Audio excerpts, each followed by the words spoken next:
Hello guys, welcome to day in my life. सकाळी उठले आणि सायकलिंगला जायचं आणि बघते तर काय की सायकलची हवा गेली आहे.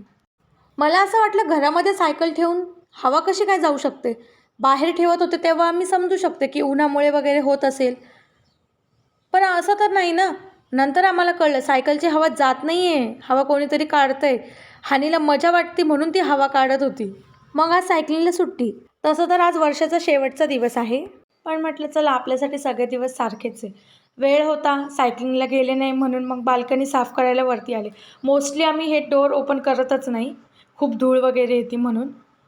हानी पण उठलेली होती म्हणून लवकर बाल्कनी वगैरे साफ केली. तिला पण आंघोळ घातली, मी पण आंघोळ केली. तिला स्कूलला सोडून आले, नंतर देवपूजा वगैरे केली. पण त्यांच्या मागे लागले 31st पार्टीला जाऊ.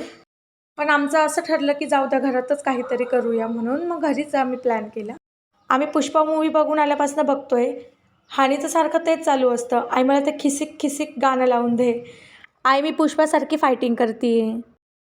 याच्यावरनं हेच लक्षात आलं, लहान मुलांची ग्रास्पिंग पॉवर खूप फास्ट असते. ती कोणती पण गोष्ट लगेचच कॅप्चर करतात. मग आम्ही पार्टीसाठी जाणार, तिची झोप मोड होणार, तिथे जे सगळं ती बघेल तसंच ती घरी येऊन करणार. थोड्या वेळ कौतुक पण वाटतं, पण लहान मुलांनी असं वागलेलं मला तरी नाही आवडत.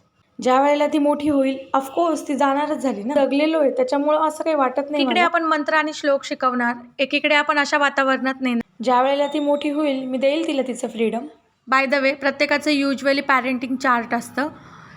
सो आम्ही टाईम होता, आम्हाला कुठे जायचंच नव्हतं म्हणून आम्ही भाजी घ्यायला आलो. मग हिचं काय मध्येच आईस्क्रीमचं निघलं, आईस्क्रीम वगैरे घेतली, भाजीपाला घेतला आणि मग घरी आलो.